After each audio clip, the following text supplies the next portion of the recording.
The sun beat down on Falcon Ridge Military Base as soldiers assembled on the training ground, their conversations filled with anticipation. This was not a routine training day. Legendary martial artist and Hollywood figure Chuck Norris had arrived to demonstrate practical close combat techniques. Many of the soldiers had grown up watching his films, while others questioned how much of his reputation was grounded in real-world skill. Regardless of opinion, the base had not felt this energized in a long time. Chuck Norris stepped onto the mat with his familiar calm presence. He wore a simple black training outfit, his posture steady, eyes focused, hands relaxed at his sides. Without saying a word, his presence alone caused several soldiers to stand straighter. However, not everyone shared the excitement. Standing among the crowd was General Marcus Branson, a highly decorated officer known throughout the ranks for strict discipline and open disdain for celebrity appearances. To him, demonstrations from movie stars had no place on a serious military installation. Branson moved forward with deliberate steps, arms crossed, his expression cold and unwelcoming. "So you're the man who thinks movie scenes count as real combat experience?" Branson said loudly, ensuring his words carried across the formation. A few soldiers exchanged uneasy looks. "I'm here to share practical knowledge, sir," he replied in an even tone. The general scoffed. "We'll see about that." Without warning, Branson stepped forward and grabbed Norris firmly by the hair, pulling his head slightly backward. Gasps rippled through the soldiers. Several moved forward instinctively, but Norris raised one hand calmly, signaling them to stay where they were. He did not resist. He did not flinch. He did not react. Branson tightened his grip, clearly attempting to intimidate him in front of the entire base. "What's wrong?" the general said sharply. "No stunt double here to protect you?" The soldiers watched in silence. Some discreetly raised their phones. Others held their breath. A senior officer openly disrespecting a guest was shocking enough. That the guest was Chuck Norris made it even harder to process. Norris's expression remained composed. His body stayed relaxed as if the general's grip barely registered. Slowly he shifted his gaze from the surrounding soldiers back to Branson and spoke in a quiet, controlled voice. "Sir, I recommend you let go." The tone was not angry. It was not fearful. It carried something far more unsettling: complete control.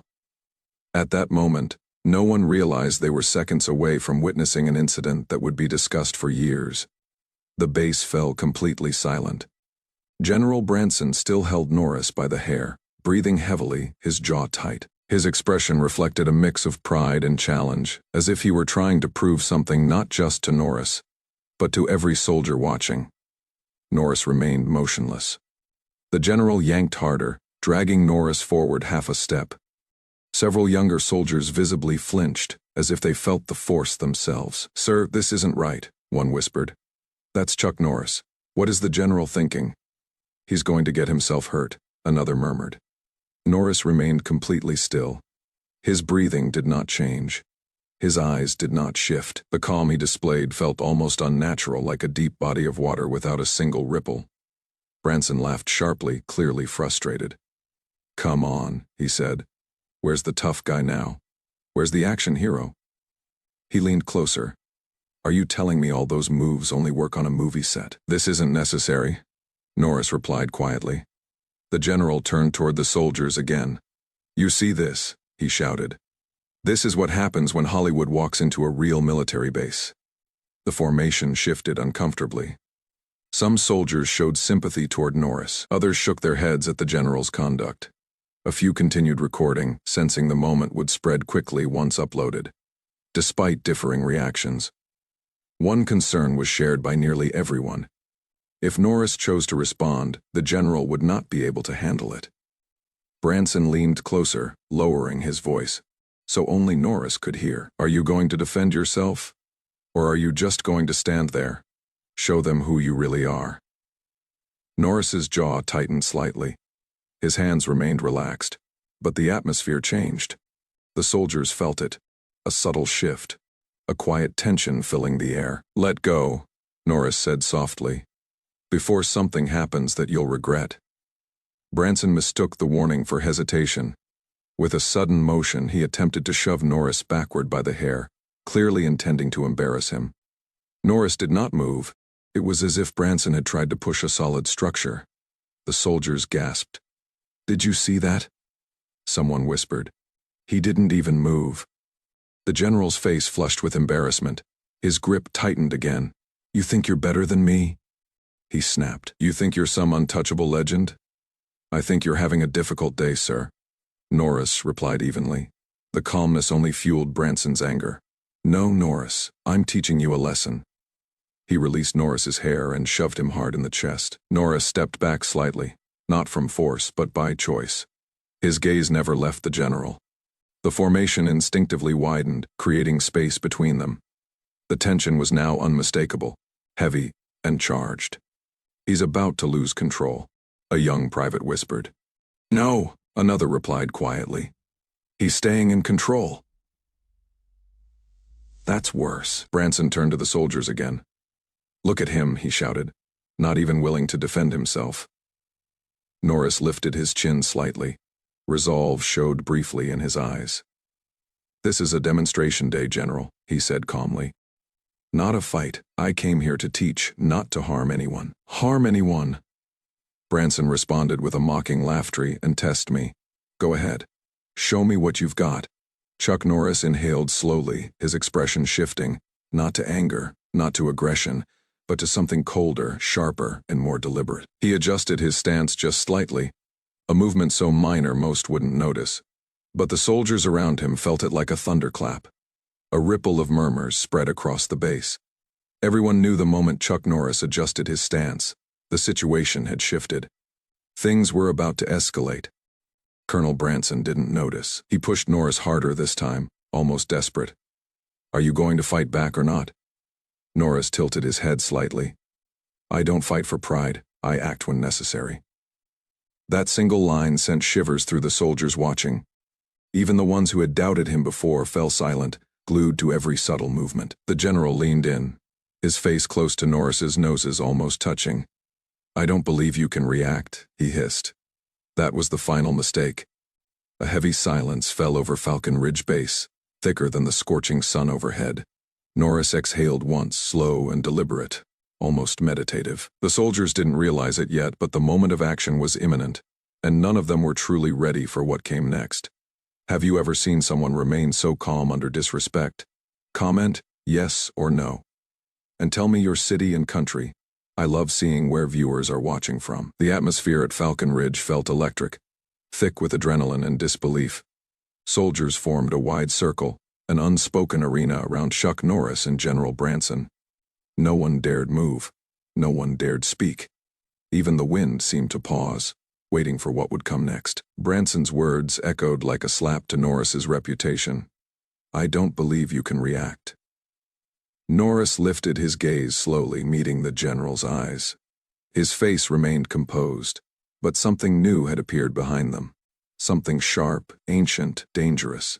It wasn't anger, it was focus. A few soldiers noticed it instantly, a chill running down their spines. Private Collins whispered under his breath, "He's going to move. I can feel it." Sergeant Lane shook his head slowly. "If he does, the general won't survive it." Branson either didn't hear or didn't care. His pride consumed him. He squared his shoulders, fists clenched, stepping forward. "You think your calm face intimidates me?" he snapped. "You think silence makes you strong?" Norris didn't blink. "It's not about fear, it's about restraint, sir." Branson scoffed loudly, turning to the soldiers around. "You hear that? That restraint. They call it being scared in Hollywood." Soldiers shifted uneasily, some turning their eyes away, unable to watch the tension. Others recorded nervously, hands trembling. The disrespect was palpable. Branson shoved Norris hard on the shoulder. Norris barely moved, absorbing it like a tree absorbing wind. Slowly, he returned to his original stance. The general shoved again, stronger, angrier, desperate. "Fight back," he roared. "Show them who you are." Finally, Norris spoke, his voice calm but firm. "I don't strike without cause, and I don't stop until I get a reaction." Branson's frustration boiled over. He grabbed Norris by the collar, yanking him close, faces inches apart. Soldiers gasped. Even skeptics felt the weight of the moment crash over them. A colonel stepped forward to intervene, but another officer grabbed his arm. "Wait," he whispered. "This is Chuck Norris. We know what he's capable of." Branson tightened his grip, his face close to Norris. "You're not leaving this, Matt, until you prove something," he hissed. Norris's reply was measured, controlled. "I don't want to hurt you. You won't be hurt." The general pulled back his fist. Alarm spread through the soldiers. "Sir, stop, don't do this." Even the toughest men in the unit felt their stomachs twist. Everyone knew Norris was trained. Not just trained, masterful, and when a fighter of this caliber issues a warning, you pay attention. But Branson ignored it. He swung. A full, clean punch aimed squarely at Norris's face. Time seemed to slow. Norris did not flinch. He didn't step back. He didn't raise his hands. He simply observed. At the last possible moment, just before contact, he shifted his weight subtly. Almost imperceptibly, the punch missed, slicing through the air instead of connecting. The momentum threw the general off balance, eyes wide with disbelief. How did he miss at point blank range? "You should stop," Norris whispered. Branson, driven by humiliation and ego, swung again. Harder, faster. Wilder. Each punch missed. Not because Norris was retreating, but because he moved with microscopic precision. Angles refined by decades of mastery. Soldiers watched, mouths agape. He isn't even striking back. He's just letting the general tire himself out. Branson's frustration grew, sweat forming on his temples. "Stand still and fight," he demanded. Norris met his gaze calmly. "I am standing still, sir." The impact of those words hit the base like a thunderclap. Branson's swings became sloppy, desperate. His breathing grew ragged. The soldiers around them couldn't move, couldn't speak. They simply watched. Every push, every swing, every shout only emphasized the truth: restraint and precision often outweigh force. Chuck Norris demonstrated that strength without need is true mastery. The lesson for everyone at Falcon Ridge, and everyone watching, was clear: control and focus are far more powerful than anger or pride. And as the general's energy drained with each futile strike, it became obvious that only one person controlled the room. The calm, precise, unshakable presence of Chuck Norris was a force no ego could overcome. His face flushed red with exhaustion and fury. Yet, Chuck Norris still hadn't moved a muscle. The warning he had given to General Branson echoed silently in the tension-filled room. One more reckless move, one more act of defiance, and Chuck Norris would have no choice but to respond. And when a man like Chuck reacts, no force on that base could stop the consequences. If you were standing there, watching this unfold, would you step in or let Chuck handle it? Share your thoughts in the comments. General Branson's breathing grew uneven, each inhalation harsher than the last. Sweat ran down his forehead, trailing along a jaw clenched with frustration. His fist shook, not out of fear, but from the effort of swinging at nothing. Chuck hadn't just dodged. He had erased the hits entirely. Every punch Branson threw missed. Every attempt to assert control dissolved before it could take shape. To the soldiers observing, it didn't look like a fight. It looked like watching a man try to hit smoke. Private Collins leaned forward, whispering, "This isn't normal. He's not dodging, he's predicting." Sergeant Lane's eyes widened as he nodded slowly. This was mastery. Pure, controlled, terrifying mastery. Dizzy with humiliation, General Branson gasped sharply. "You think you're better than me?" He spat, wiping sweat from his face. Chuck's reply was calm, almost understated. "No, I think you're tired." Those words cracked something deep inside the general. With a roar fueled by ego, not strategy, Branson lunged. Not with a punch this time, but arms outstretched, attempting to tackle Chuck. It was reckless, dangerous, and immediately, soldiers reacted. Some stepped back, others shouted warnings. "General, stop, sir. That's enough." But Branson had already crossed the point of no return. He charged, aiming to bring Chuck to the ground. And that's when Chuck Norris finally moved.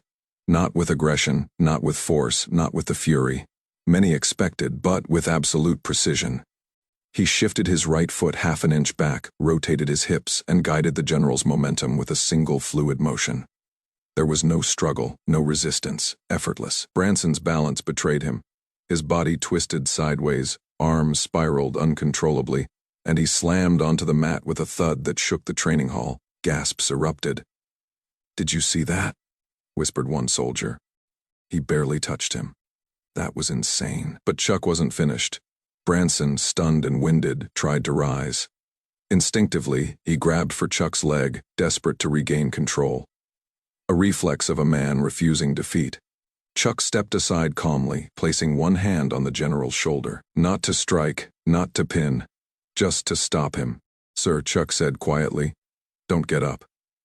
But Branson, stubborn and prideful, pushed himself up anyway, teeth clenched. "Don't tell me what to do." He lunged again, grabbing Chuck's wrist. The moment his fingers closed, the encounter ended. Chuck applied a subtle, surgical motion, Aikido wrist control, and Branson's knees buckled instantly. Pain shot through his arm, forcing him to the ground. He gasped, body folding, completely immobilized. Chuck applied just enough pressure to restrain, not injure.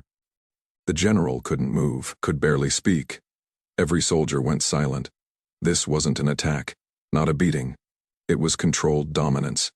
A man who had restrained himself for far too long, showing strength without violence.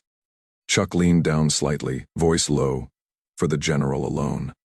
"I warned you twice. Let go." He choked. Chuck didn't. His eyes hardened for a moment. "You disrespected me. You disrespected your men, and you nearly forced me to hurt you." Branson winced, unable to respond. Chuck continued. "This isn't a movie. This is real. And in real life, people don't bounce back from what they don't respect." Finally, Branson's resistance softened. Acceptance replaced pride. Only then did Chuck release him. Branson collapsed onto the mat, clutching his wrist, gasping.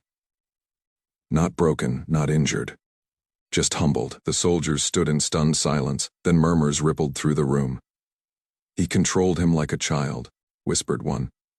"I've never seen the general lose, and Chuck didn't even hit him once." Chuck stepped back, hands at his sides, breathing steady. He bowed slightly to the general. "Respect goes both ways, sir."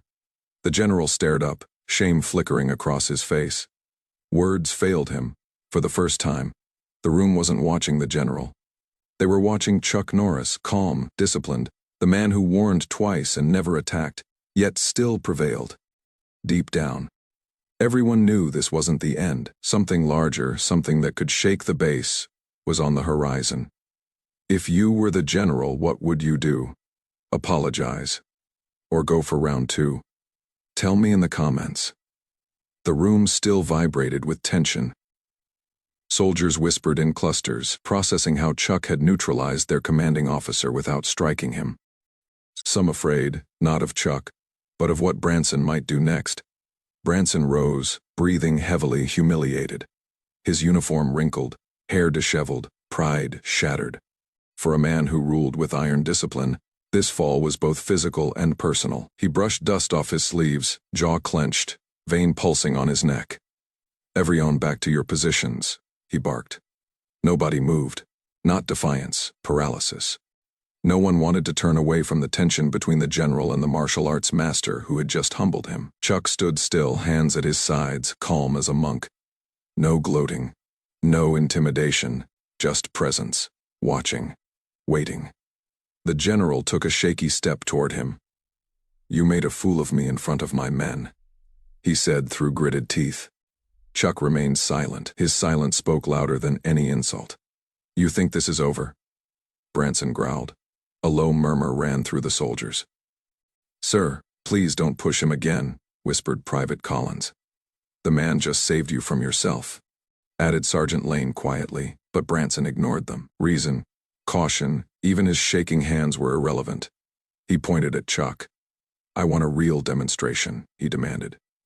"No tricks, no dodging like some circus act." Chuck Norris remained unmoved, the calm warrior, the man who could dominate without force, the one every soldier now silently respected and feared. The base had witnessed something rare, true mastery, not aggression, not spectacle, just control, discipline, and the quiet authority of a man who had mastered himself and everyone around him. And for those watching, one truth was clear. Challenging Chuck Norris came at a cost, even for the highest-ranking officers in the United States military. A real fight. Chuck Norris slowly blinked, a long, patient blink, like a teacher addressing a stubborn student. Then he spoke. "Sir, I am not here to fight you." "That wasn't a request," the general snapped. "Then you're making a mistake," Chuck replied calmly. The general's chest heaved with anger. "Show me what you really are," he barked. Chuck glanced around the room. Every soldier watched with intense, wide-eyed focus. This was no longer just a demonstration. It was a dangerous moment on the verge of spiraling out of control. "What I do is meant to protect, not to inflate pride," Chuck said softly. "You're already injured. Your wrist is strained. Your breathing is heavy. You need to stop. You don't tell me what to do." Branson snarled. He stepped in close enough that Chuck could feel the raw adrenaline radiating from him.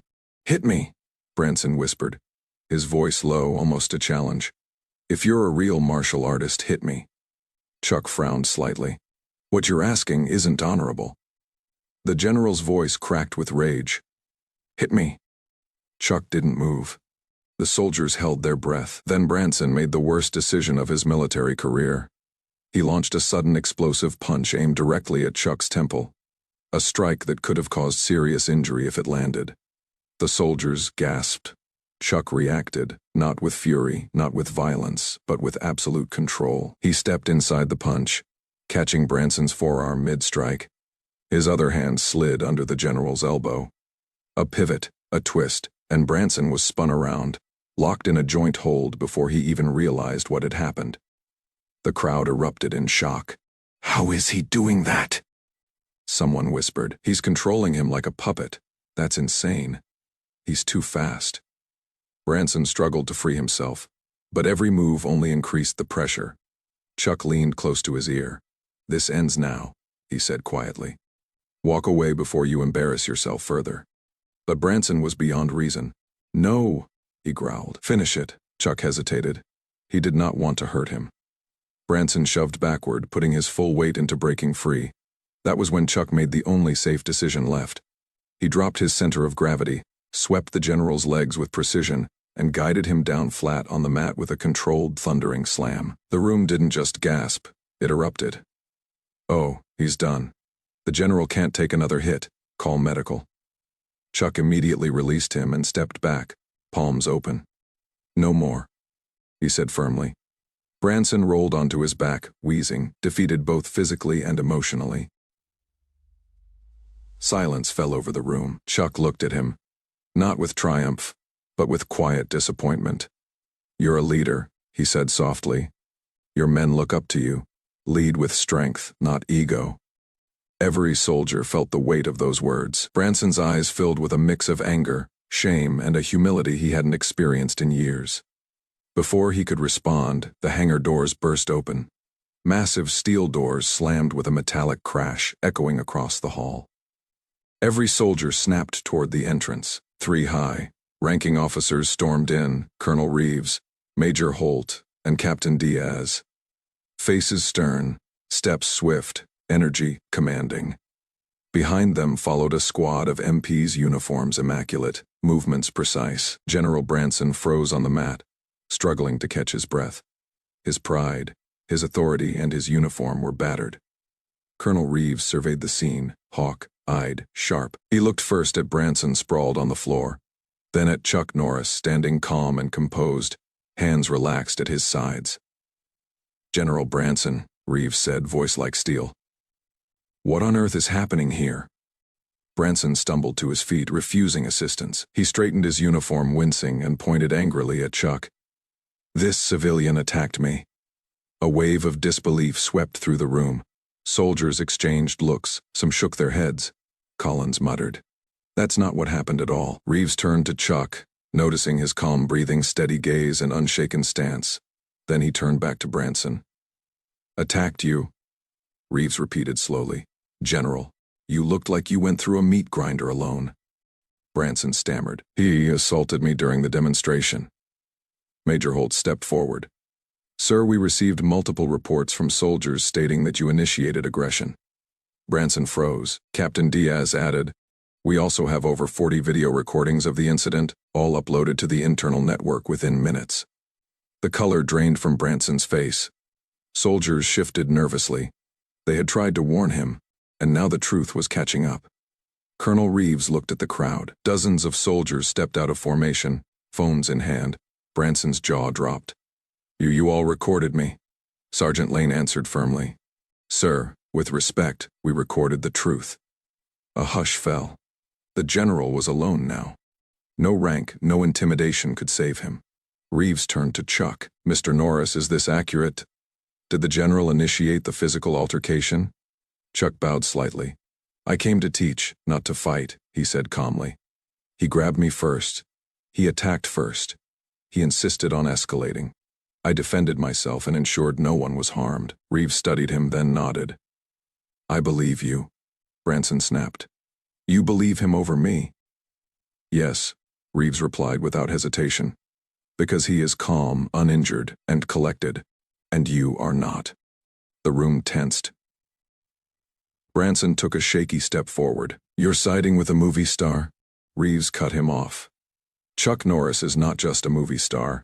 He is a recognized martial arts master. He has trained law enforcement, military units, and special forces worldwide. He holds black belts in multiple disciplines and has consulted for elite units." Branson stared, stunned. Reeves continued. "Sir, we deeply apologize for your experience.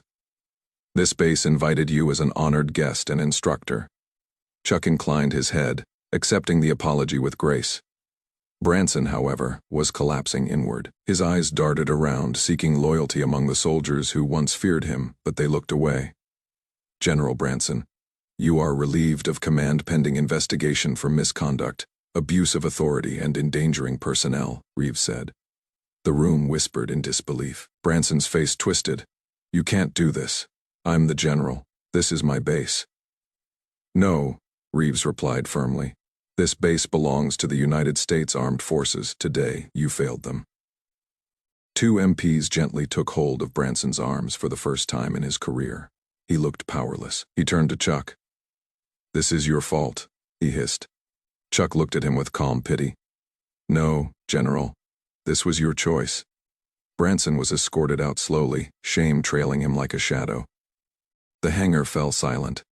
Colonel Reeves addressed the soldiers. "Let this be a lesson. Strength is measured not by rank or fists, but by discipline, respect, and humility." He turned to Chuck. "Sir, if you are willing, the base would still like you to continue the demonstration." Chuck looked at the soldiers who had stood for truth, witnessed arrogance fall, and now looked at him with admiration. "Of course," he said. "Let's begin." The hangar erupted into applause. Videos from Falcon Ridge military base spread rapidly online, showing Chuck Norris calmly disarming, redirecting, and humbling General Branson. Headlines soon screamed worldwide. "Martial arts legend humiliates general in stunning base demonstration." "Chuck Norris shows discipline beats ego." "Hollywood star silences military base with calm power." The story went viral, inspiring millions globally. People discussed restraint, respect, and the power of staying calm under pressure. Back at Falcon Ridge, soldiers replayed the clips, analyzing Chuck's movements, debating the leadership lessons he imparted. Colonel Reeves spoke to the base. "Today we witnessed humility, mastery, and self-control. Respect is earned, not demanded." Chuck remained humble. He didn't gloat. He gathered the soldiers and said, "True strength isn't measured by punches or dominance. It's measured by restraint, patience, and controlling yourself, even when provoked." Soldiers listened intently, understanding that this was more than a martial arts lesson. It was a life lesson. Even General Branson, privately, admitted he had underestimated Chuck, letting ego and pride make him look foolish. Respect, he learned, is essential. Online, people shared their experiences dealing with disrespect, authority, and tense situations. Inspired by Chuck's measured approach, international news outlets praised his composure, discipline, and integrity. The Falcon Ridge base became famous overnight. Analysts, martial artists, and civilians discussed the incident, debating every angle for Chuck Norris. It wasn't about fame. It was about showing a simple truth: humility, discipline, and integrity matter more than rank or force. As Chuck left Falcon Ridge, soldiers lined up to shake his hand. Cameras flashed, phones buzzed, and the internet continued to explode with the story. Before stepping onto his vehicle, Chuck looked back at the hangar and the men and women who had witnessed the lesson firsthand. With a calm smile, he said softly, "Remember, strength without respect is meaningless. If you believe respect and integrity are stronger than ego, type honor in the comments. Share this story to inspire someone today and subscribe for more incredible real-life moments like this."